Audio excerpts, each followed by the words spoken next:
pertama sampai dengan materi keempat mata kuliah biomonitoring. Materi pertama yaitu menjelaskan jenis-jenis biomonitoring. Sebelum mempelajari apa saja jenis-jenis biomonitoring, yang pertama kita simak terlebih dahulu pengertian biomonitoring. Biomonitoring adalah cara ilmiah untuk mengukur paparan manusia dengan alam maupun bahan kimia berdasarkan sampling dan analisis terhadap jaringan individu dan cairan. Tinggi rendahnya suatu paparan bahan kimia terhadap manusia tergantung dari faktor sifat fisikokimia suatu bahan, higiene manusia itu sendiri, serta beberapa faktor biologi antara lain umur dan jenis kelamin. Adapun pengertian lain yaitu metode pemantauan kualitas air dengan menggunakan indikator biologis atau biasa disebut bioindikator.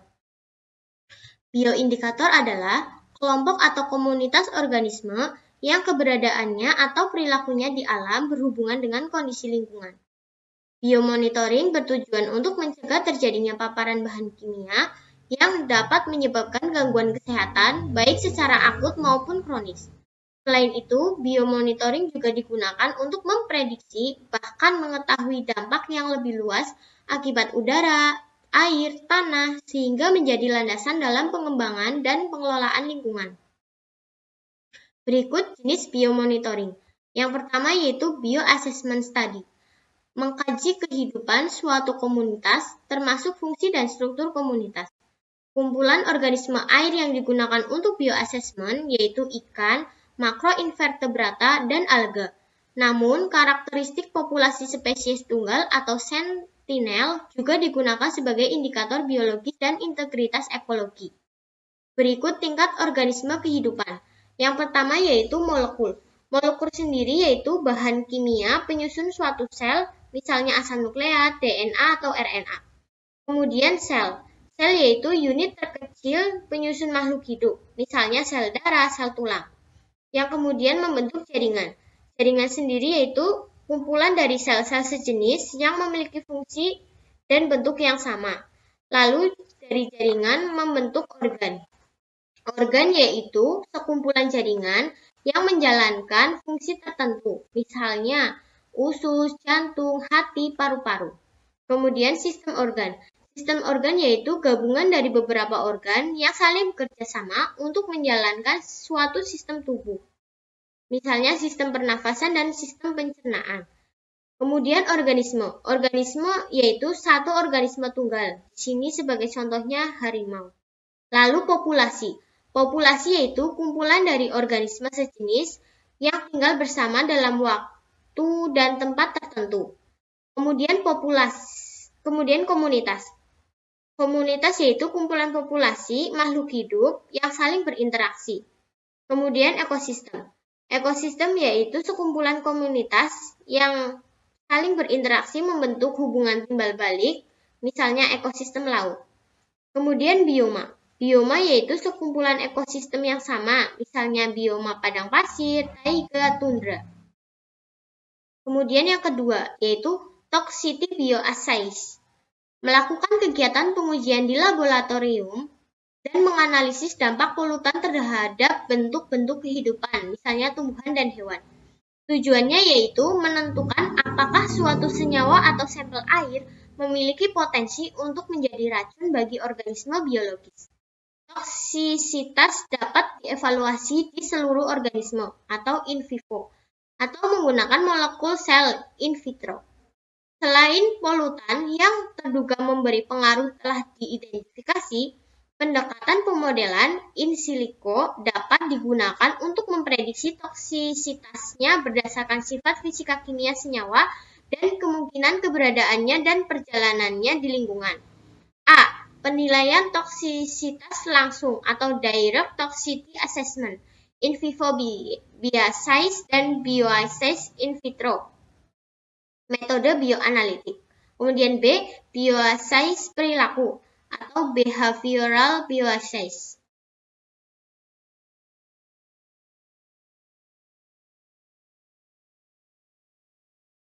Kemudian materi kedua. Materi kedua yaitu menjelaskan mengenai avertebrata air. Apa itu avertebrata? Avertebrata atau yang sering disebut invertebrata adalah kelompok hewan yang tidak memiliki tulang belakang. Dilansir dari Ensiklopedia Britannica, lebih dari 90% spesies hewan yang hidup di bumi adalah avertebrata yang berdarah dingin dan tidak bertulang belakang. Klasifikasi hewan avertebrata yang pertama yaitu A. Filum Porifera. Porifera merupakan hewan yang memiliki pori-pori. Porifera belum memiliki nilai ekonomi yang tinggi. Di Amerika, porifera dimanfaatkan untuk memproduksi spons. Contoh porifera adalah sikon, Clatrina, Euspongia, dan Spongia. Berikut contoh gambar porifera. Selanjutnya yaitu filum Coelenterata. Coelenterata merupakan hewan yang berongga. Kebanyakan hewan berongga memberi keuntungan terhadap manusia. Kerangka tubuh Coelenterata dapat membentuk karang yang melindungi pantai dari ombak sehingga mencegah terjadinya abrasi.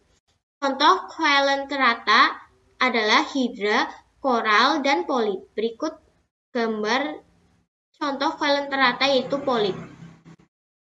Yang ketiga yaitu filum Platyhelminthes.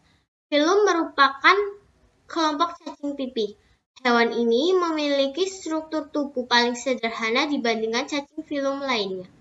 Contoh filum cacing pipih adalah cacing hati atau Fasciola hepatica, cacing pita sapi Taenia saginata, dan cacing pita babi Taenia solium. Berikut contoh gambar cacing pita sapi. Kemudian yang keempat, filum Nemathelminthes atau nematoda. Filum ini merupakan kelompok cacing benang. Tubuhnya berbentuk bulat panjang dan tidak bersegmen. Sebutan lain cacing ini adalah cacing gilik. Ada Nemathelminthes yang hidup secara bebas, namun ada juga yang hidup sebagai parasit. Contoh adalah cacing perut, cacing kremi, dan cacing tambak. Kemudian yang kelima yaitu filum Annelida. Filum Annelida merupakan kelompok cacing yang tubuhnya bersegmen menyerupai cincin dan gelang.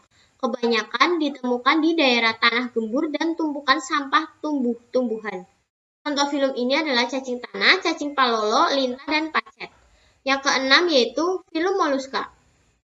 Mollusca merupakan hewan bertubuh lunak dan tidak beruas-ruas. Mollusca dapat digunakan sebagai bahan makanan dan sumber protein hewan. Mollusca juga dapat digunakan sebagai penghasil mutiara.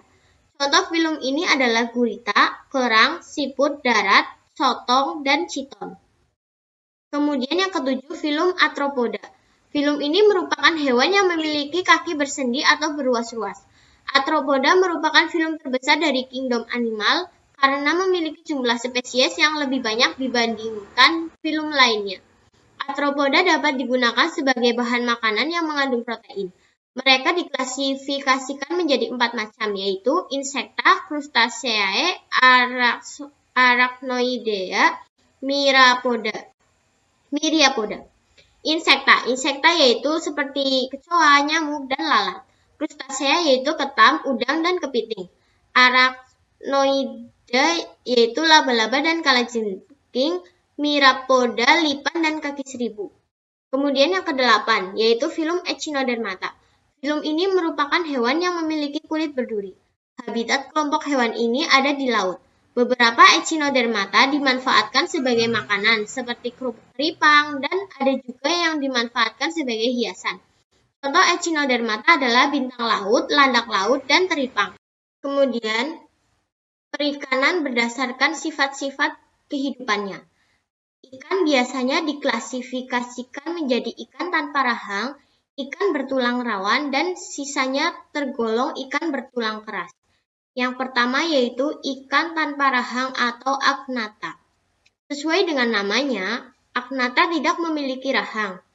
Agnatha memiliki mulut berbentuk lingkaran, gigi dari zat tanduk, dan mempunyai lidah. Kulit agnatha tidak bersisik, rangkanya terbentuk dari tulang rawan dan jantungnya beruang 2. Sebagian besar agnatha hidup di dasar perairan laut atau air tawar.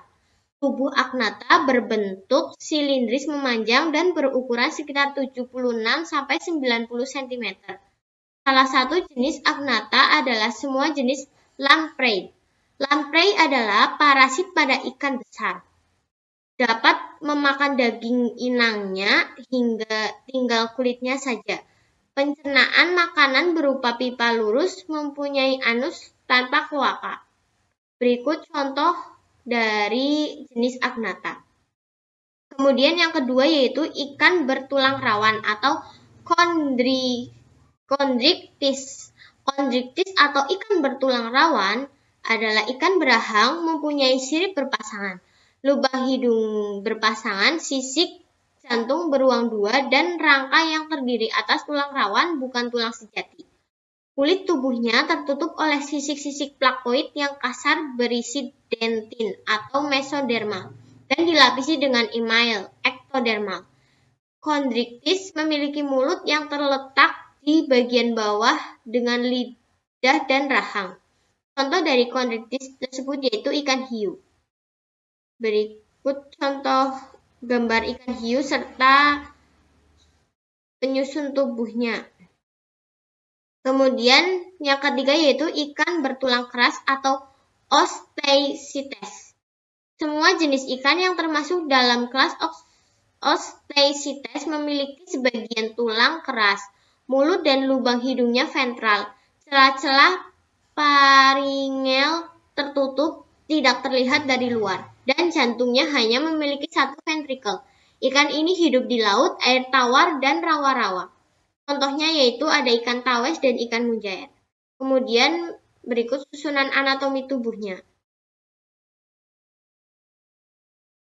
Lalu materi yang ketiga, yaitu ekosistem air tawar dan ekosistem air laut.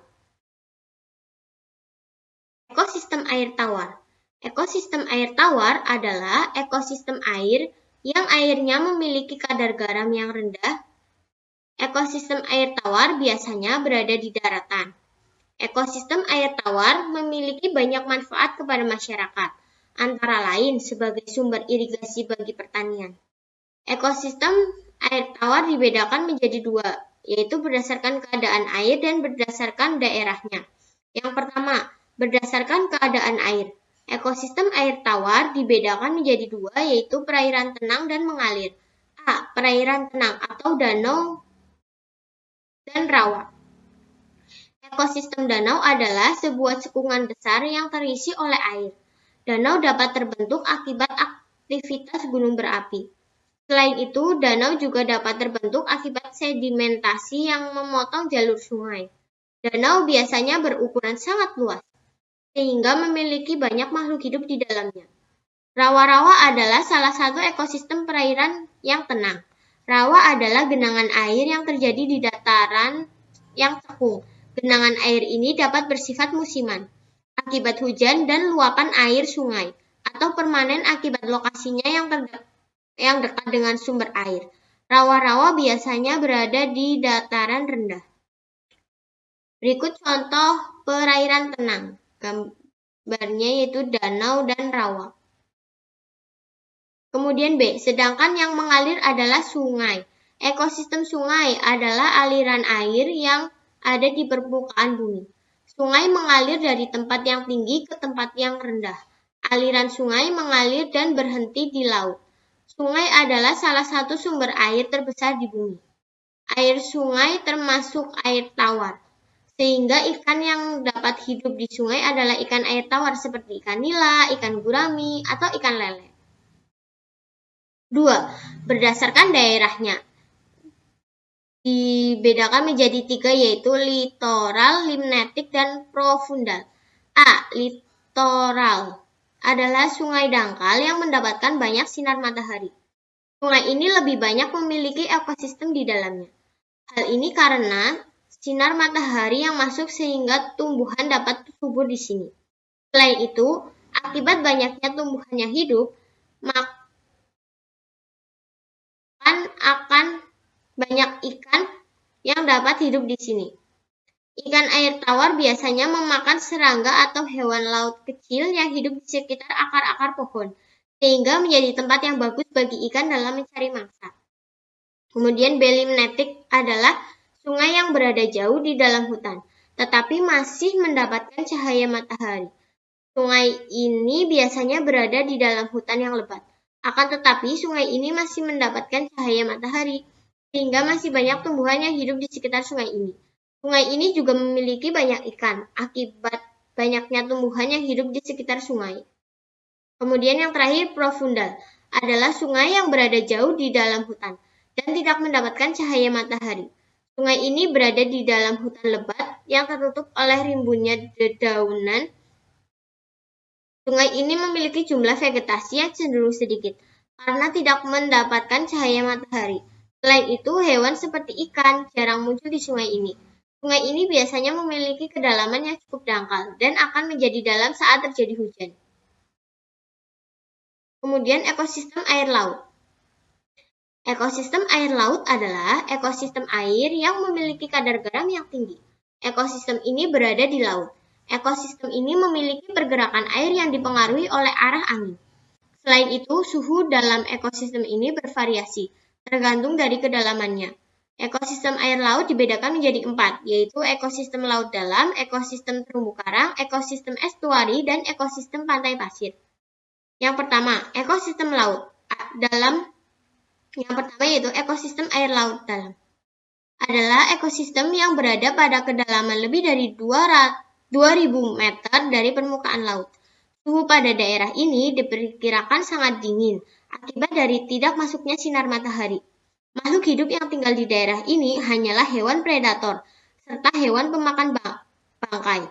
Ikan yang hidup di daerah ini memiliki kemampuan bertahan hidup yang berbeda dari ikan yang hidup di atas. Hal ini karena daerah ini sangat gelap, sehingga ikan di daerah ini cenderung buta. Salah satu hewan prasejarah yang dipercaya masih hidup di kedalaman ini adalah hiu megalodon dan gurita raksasa. Kemudian yang kedua yaitu ekosistem terumbu karang, ekosistem laut dangkal, di mana sinar matahari dapat masuk. Dalam ekosistem ini, terumbu karang dan rumput laut dapat untuk melakukan fotosintesis. Selain itu, hewan laut di daerah ini lebih banyak dan bervariasi. Ikan lebih banyak tinggal di dekat terumbu karang, sehingga tercipta simbiosis mutualisme. Kemudian yang ketiga yaitu ekosistem estuari, adalah ekosistem tempat bertemunya air tawar dan air laut. Dalam ekosistem ini, tanaman yang bisa ditemukan adalah jenis tanaman mangrove, sedangkan hewan yang bisa ditemukan adalah beberapa jenis kepiting. Di beberapa daerah, monyet juga ada yang tinggal di daerah ini. Biasanya di Cilacap sendiri, ekosistem estuari seperti ini ada di hutan Payau. Lalu di sana sering terdapat hewan lain juga seperti glodok, lalu yuyu batu, kemudian ikan-ikan kecil. Lalu yang keempat, ekosistem pantai adalah daerah pantai yang berada di tepi laut. Daerah ini adalah salah satu daerah hasil proses sedimentasi oleh air laut. Hewan jenis kepiting dan beberapa jenis kerang dapat ditemukan di daerah ini. Pantai adalah ekosistem yang terdekat dengan laut. Hal ini menyebabkan pantai menjadi bagian dari lautan. Hewan-hewan yang hidup di sekitar pantai juga mampu hidup di laut, sehingga pantai menjadi ekosistem laut bukan ekosistem darat. Kemudian materi keempat. Materi keempat menjelaskan mengenai biomarker. Pengertian biomarker. Indikator terjadinya proses-proses signaling dalam sistem biologis atau sampel dengan melakukan pengukuran-pengukuran kimiawi, molekuler, seluler, fisiologi, imunologi, biologis, atau genetik dari sampel biologis. Banyak definisi tentang biomarker. Di antaranya adalah definisi biomarker yang diajukan oleh Pekel 1994. Dia mendefinisikan biomarker sebagai suatu perubahan dalam suatu respon biologis atau dari tingkat molekuler sampai tingkat laku yang dapat dikaitkan dengan adanya paparan atau efek racun dari bahan kimia yang ada di lingkungan. Kelemahan definisi Pascal 1994 ini adalah membatasi stresor lingkungan pada bahan kimia yang ada di lingkungan. Kemudian konsep biomarker. Secara konsep, biomarker digunakan sebagai substitusi dalam monitoring lingkungan yang mengandalkan pendekatan klasik berbasis pada informasi konsentrasi bahan-bahan kimia yang ada di lingkungan. Pendekatan klasik ini dilihat mahal dan memerlukan peralatan yang canggih, serta membutuhkan keterampilan yang mumpuni untuk menjalankan alat analisis seperti GCMS, gas kromatografi, mass spektrometri, dan sejenisnya. Di samping itu, pendekatan monitoring klasik tidak memberikan informasi efek yang ditimbulkan oleh bahan-bahan kimia atau stresor secara langsung.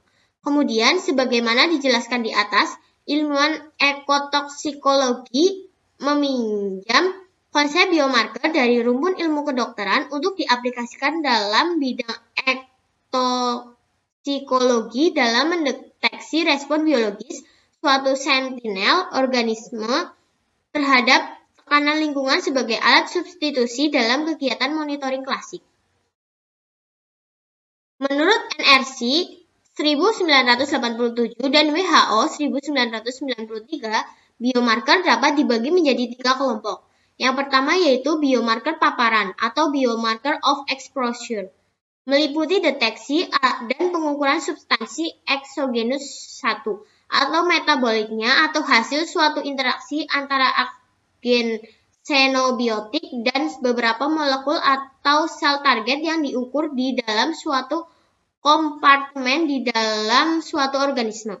Yang kedua yaitu biomarker efek.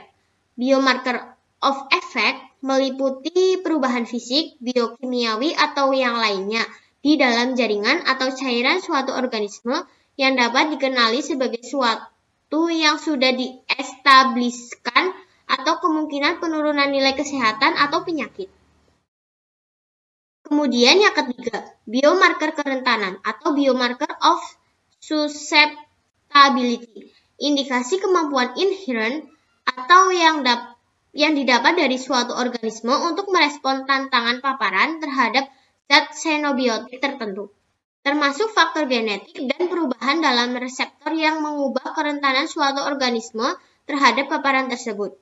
Dengan kata lain, tingkat kerentanan akibat tekanan lingkungan yang menjadi patokan dari biomarker kerentanan. Paparan dan biotransformasi. 3 jalur paparan utama inhalasi, paru-paru, kulit, dan gastrointestinal atau konsumsi. Pemantauan biologis menganggap paparan sistemik secara keseluruhan, dosis internal dan efek atau dosis efektif biologis terlepas dari sumbernya. Biomarker mungkin juga mencerminkan keadaan seperti perubahan tekanan atmosfer, exposure, dan laju pernapasan, atau beban kerja misalnya berat, yang mungkin semua mengarah ke yang lebih tinggi atau menurun penyerapan zat. Berikut disajikan beberapa contoh biomarker yang dipelajari di laboratorium, yaitu metallothioneins atau MTS, kemudian malonedialdehid atau MDA, kemudian asetylcholinesterase atau ACHE, glikogen, dan stres pada tes stres. Yang pertama yaitu metallothioneins atau MTS. Sebagian besar ilmuwan setuju bahwa mekanisme biokimia dan fisiologis memungkinkan spesies bivalvia atau moluska untuk mengakumulasi dan mentolerir sejumlah besar logam berat berdasarkan pada penanganan logam mereka dengan metallothioneins atau MTS. Oleh karena itu, muncul gagasan bahwa MTS dapat digunakan sebagai penanda biologis untuk pencemaran lingkungan, dengan mengukur konsentrasinya dalam tubuh moluska yang hidup di habitat yang terkontaminasi. Hasil penelitian di laboratorium yang telah dilakukan menunjukkan adanya metallothioneins di insang dan kelenjar pencernaan Ruditapes decusatus dan Kerastoderma glaucumine. Kemudian yang kedua, malonedialdehid atau MDA. Malonedialdehid adalah produk peroksida lipid karena produk oksiradikal yang berlebihan dalam sel setelah paparan kontaminasi atau stres karena kondisi alam. Kemudian yang ketiga, glikogen. Glikogen adalah bahan bakar untuk berbagai proses metabolisme dan fisiologis. Glikogen telah terbukti memberikan respon yang cukup baik terhadap situasi kontaminasi kompleks dan difusi. Kemudian yang keempat yaitu acetylcholinesterase atau ACHE. Aktivitas acetylcholinesterase atau ACHE adalah enzim yang penting untuk transmisi impuls saraf yang tepat. Pengurangan atau penghambatan aktivitas enzimatik ini telah digunakan untuk mendeteksi dan mengukur efek biologis organosfor dan karbamat di perairan laut. Kemudian kriteria biomarker. Biomarker yang praktis dan berhasil harus memenuhi sejumlah kriteria, yaitu A. Biomarker harus memberikan tanggapan yang cukup sensitif untuk mendeteksi tahap awal dari proses toksisitas dan harus mendahului efek pada organisasi biologis tingkat tinggi. B. Biomarker harus spesifik untuk kontaminan tertentu atau untuk kelas kontaminan tertentu. C. Biomarker harus merespon dengan cara bersifat tergantung pada level konsentrasi yang dapat mengubah tingkat kontaminan lingkungan. Kemudian D. Identifikasi variabilitas non-toksikoligal yang diidentifikasi dapat variasi tertentu terkait dengan faktor-faktor biotik. Kemudian matriks biologi. Biomonitoring tersedia dalam berbagai jenis media biologi atau matriks, yaitu urin, darah, udara yang dihembuskan, air liur, keringat, air mani, feses, dan beberapa jaringan. Matriks yang tepat tergantung pada jenis biomarker atau paparan atau efek atau kerentanan, dan jenis kimia, senyawa induk atau metabolit, mudah menguap atau tidak mudah menguap, hidrofobik atau hidrofobik, tidak stabil, dan persisten.